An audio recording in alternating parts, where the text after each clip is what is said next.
Lucas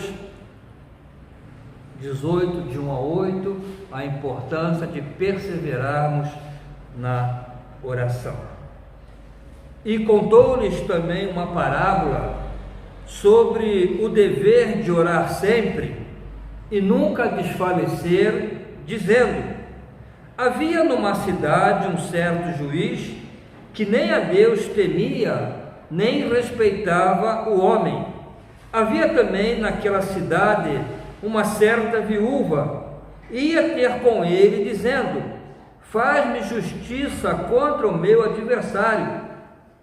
E por algum tempo não quis, mas depois disse consigo: ainda que não temo a Deus, nem respeito os homens, todavia, como esta viúva me molesta, hei de fazer-lhe justiça, para que enfim não volte e me importune muito. E disse o Senhor: ouvi o que diz o injusto juiz. E Deus não fará justiça aos seus escolhidos, que lhe clamam a ele de dia e de noite? Ainda que tardio para com eles, digo-vos que depressa lhes fará justiça. Quando, porém, vier o Filho do Homem, porventura achará fé na terra? Irmãos, o texto deixa claro que estamos diante de uma parábola, uma história criada por Jesus. Parábola é uma história que é criada com o propósito de ensinar uma verdade espiritual ou algumas verdades espirituais. E para que não haja confusão, nós precisamos perceber o propósito desta parábola. Que verdade deseja ensinar? Aqui não nos ensina sobre Deus. Aqui tu não vai encontrar um conceito, uma definição de Deus, porque nem de longe podemos comparar o juiz injusto e mau com Deus. Deus é exatamente o oposto. Ele é justo, ele é bom. O propósito é indicado no próprio texto. Diz Lucas que Jesus contou-lhes esta parábola sobre o dever de orar sempre e nunca desfalecer. Então esse foi o propósito de Jesus ao contar a parábola, para ensinar sobre a perseverança na oração, que nunca devemos desanimar, que devemos perseverar. Este é o propósito de Jesus. E eu creio que é um ensinamento relevante para todos nós, ou para a maioria de nós, porque, irmãos, falhamos, e eu me incluo nisso, falhamos muitas vezes em não perseverar em certas orações. Começamos a orar por um determinado assunto, por uma determinada causa, então a resposta não vem de imediato, e depois de algum tempo desistimos e não perseveramos, deixamos de orar e até esquecemos. O que Jesus está a dizer é que não devemos ficar no meio do caminho nas nossas orações, porque não perseverar é isso, é parar no meio do caminho. O que Jesus está a ensinar é que não devemos desistir, devemos continuar a orar até que a resposta venha. Esse é o ensinamento de Jesus. A viúva insistiu até que foi atendida, mas muitas vezes ficamos no meio do caminho, e aqui Jesus, irmãos, ensina que podemos deixar de receber determinadas bênçãos porque desistimos, porque não persistimos. Olha o caso desta viúva. O que aconteceria se a viúva tivesse desistido? Ela foi ao juiz uma vez, sem sucesso, foi a segunda vez sem sucesso, foi a terceira vez sem sucesso. Se desiste, não teria a resposta que almejava. Mas o que deu-lhe o êxito, o sucesso, né, a resposta, foi a sua insistência, foi a sua persistência, foi a sua perseverança. Irmãos, eu confesso, particularmente, eu tenho consciência de que já deixei de ter resposta a algumas orações porque não perseverei. Eu tenho consciência disso, porque não tive paciência para esperar e desisti de orar por aquilo e mudei a direção. Isso já aconteceu comigo no campo missionário lá no Peru, e é uma coisa que até hoje me aflige, não me condena porque Deus já me perdoou, mas eu sei que eu desisti. Depois Deus me mostrou, se eu tivesse continuado, olha o que ia acontecer. Hoje Deus me mostrou o que ia acontecer e não aconteceu, porque eu não persisti, porque eu não continuei. Irmãos, só devemos deixar de orar quando a resposta for não. Em outras palavras, só devemos deixar de orar quando recebermos a resposta. E a resposta pode ser não. Então, se for não, eu paro, porque eu não vou insistir com o que Deus já disse não. Porque esse é um outro erro que nós cometemos. Deus diz não e a gente fica a insistir. Insiste, e depois fazemos do nosso jeito. E Deus já havia dito não. Um bom exemplo de persistência ou perseverança na oração nós encontramos em Jacó. Os irmãos conhecem essa história, que ele agarrou-se ao anjo do Senhor e disse: não te deixarei enquanto não me abençoares. Não te deixarei enquanto não me abençoares. Ou em Isaías, lá no capítulo 62, versículo 1, o profeta diz assim: por amor de Sião não me calarei, e por amor de Jerusalém não me aquietarei, até que saia a sua justiça como um resplendor, e a sua salvação como uma rocha, ou melhor, como uma tocha acesa. Em outras palavras, ele está a dizer: não vou ficar no meio do caminho, continuarei a clamar até que.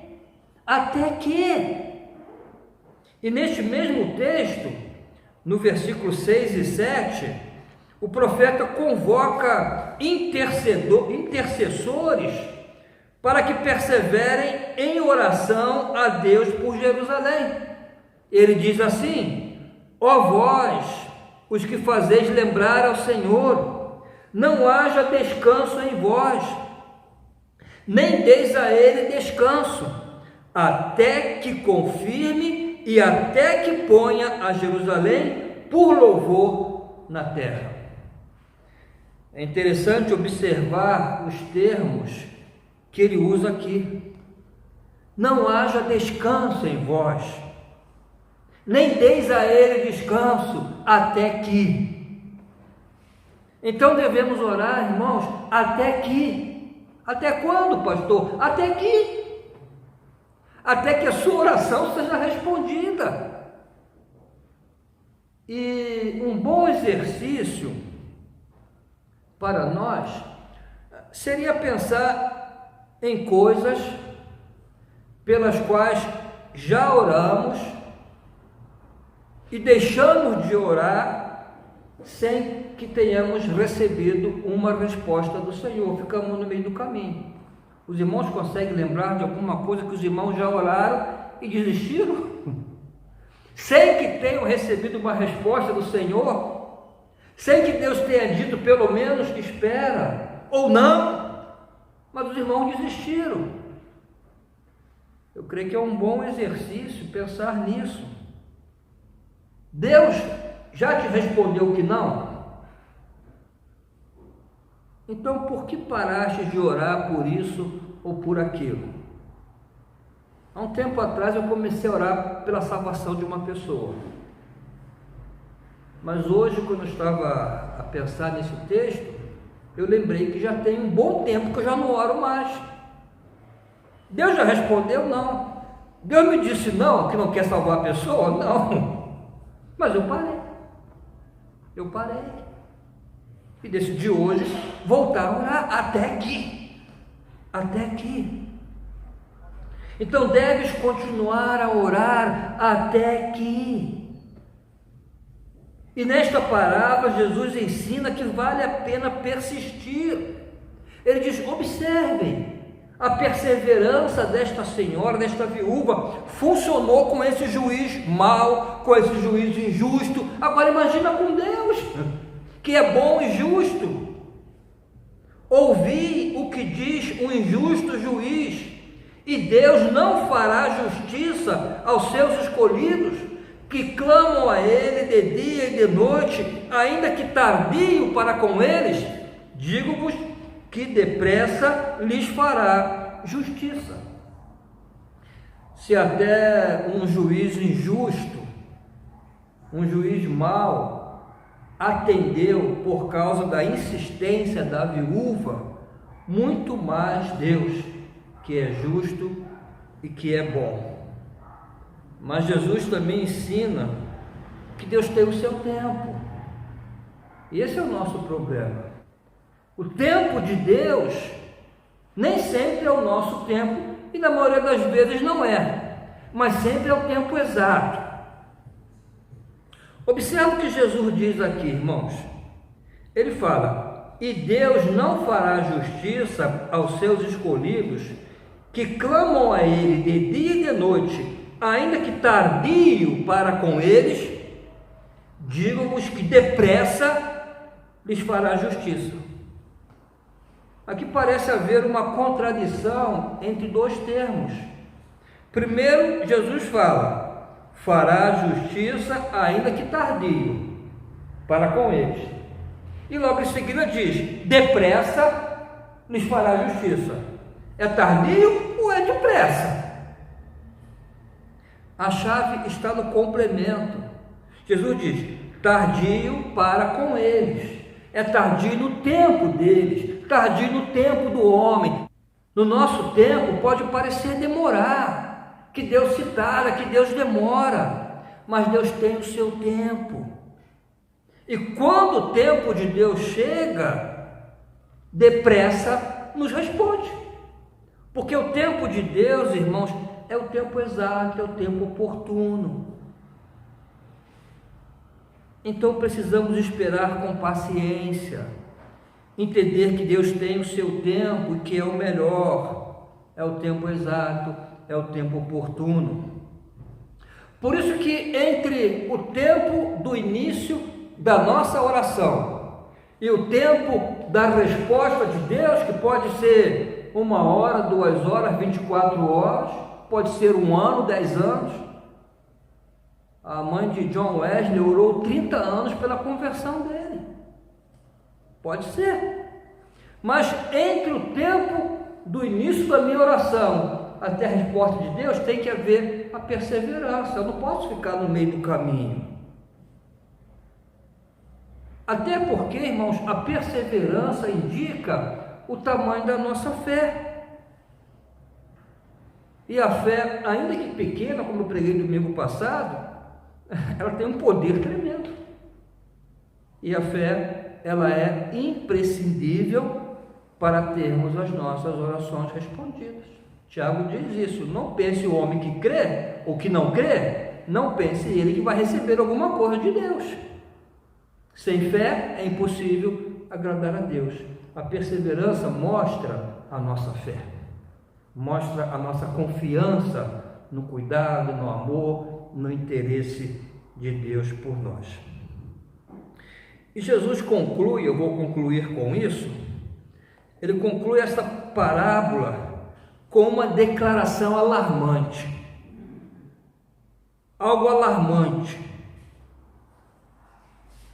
Jesus pergunta assim: e quando o Filho do Homem vier, encontrará fé na terra?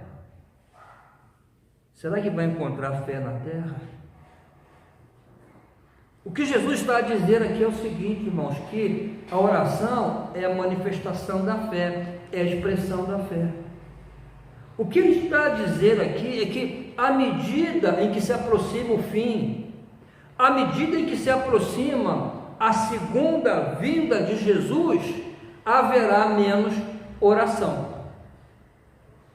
Menos oração. Em outra ocasião, Jesus disse que o amor de muitos se esfriará. O amor de muitos se esfriará. A iniquidade se multiplicará e o amor de muitos se esfriará.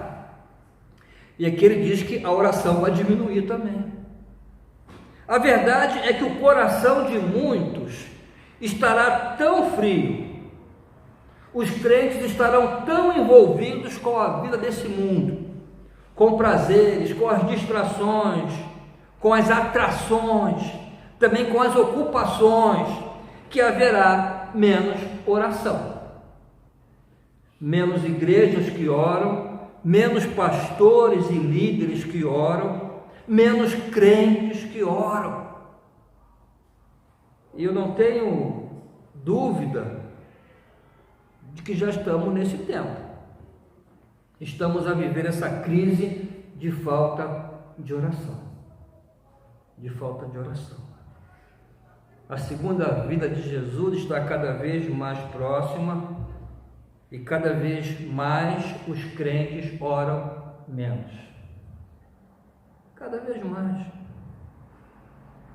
Eu vi uma vez uma estatística sobre a vida de oração de pastores e eu fiquei alarmado. Um grande número quase que não ora. Estou tão ocupado. Estou tão ocupado. Tem um livro que diz assim: ocupado demais para não orar. Eu sou tão ocupado que eu tenho que orar. Porque se eu não oro, eu não vou dar cargo da minha ocupação. Eu vou fracassar. Mas cada vez mais as reuniões de oração das nossas igrejas estão esvaziadas. Cada vez mais. Eu sei de igreja, inclusive, que já desistiram da oração ou da reunião de oração semanal. Que já não tem mais. Os membros não têm tempo, os membros não têm interesse, estão tão ocupados que não têm tempo de ir às reuniões de oração. Mas temos tempo para tanta coisa. Tanta coisa. Eu tenho certeza, irmão, que se eu tivesse marcado uma assembleia extraordinária hoje aqui na igreja às 7 horas para tratar da exclusão da irmã Emily, ia encher a igreja. Ia encher. Mas a gente marca para oração, eu não tenho muito interesse, mas se é uma assembleia, presente, aqui estou. Aqui estou. Alguém já disse que o diabo ri das nossas reuniões de planejamento, das nossas assembleias, mas ele treme quando a igreja ora. Treme quando a igreja ora. Alguém pode dizer: mas pastor, orar eu posso orar em casa. Não pode, não, deve. Não só pode, como deve. Mas não deve negligenciar a oração na igreja, a oração na comunhão da comunidade de fé. Observemos o ensino de Jesus sobre isso em Mateus 18, 19 e 20. Aqui ele está a falar da igreja, inclusive da reconciliação dos irmãos da igreja. Aí Jesus fala: também vos digo que se 2 de vós concordarem na terra acerca de qualquer coisa que pedirem, isso lhe será feito por meu Pai que está nos céus. Não é oração individual, pelo menos tem 2 pessoas a orar. Porque onde estiverem 2 ou 3 reunidos, aqui ele fala de reunião, em meu nome, aí estou eu no meio deles. Aqui não trata da oração individual, que deves fazer no teu quarto, trancado, deves fazer todos os dias, mas aqui está a falar do poder da oração de pessoas que se reúnem para orar. Pode ser 2, 3 ou mais. aí ele está. Observemos o exemplo de Pedro e João. Pedro e João tinham sua vida de oração pessoal, né? Naquela ocasião que ele teve aquela visão dos animais que desciam do céu, Pedro subiu ao terraço para orar a sós com Deus, seu tempo a sós com Deus. Mas também nós vemos Pedro e João a buscar a comunidade de oração para orar. Lá em Atos 3:1, Pedro e João subiu juntos ao templo à hora da oração, a nona, que é às 3 horas da tarde, iam lá os dois juntos para encontrar-se com outros crentes para orar. Então tenhamos o cuidado, irmãos, para não estarmos incluídos neste grupo mencionado por Jesus. E que ele pergunta: haverá fé na terra? Será que eu vou encontrar pessoas que ainda oram quando eu voltar? Para não sermos incluídos neste grupo dos que estão a negligenciar a vida de oração, seja oração individual ou oração na comunidade. E eu quero terminar com o seguinte pensamento: há coisas que Deus somente fará através da oração. Ele determinou isso. Há coisas que Deus somente fará através da oração. E há orações que Deus somente responderá se perseverarmos, como a viúva da parábola.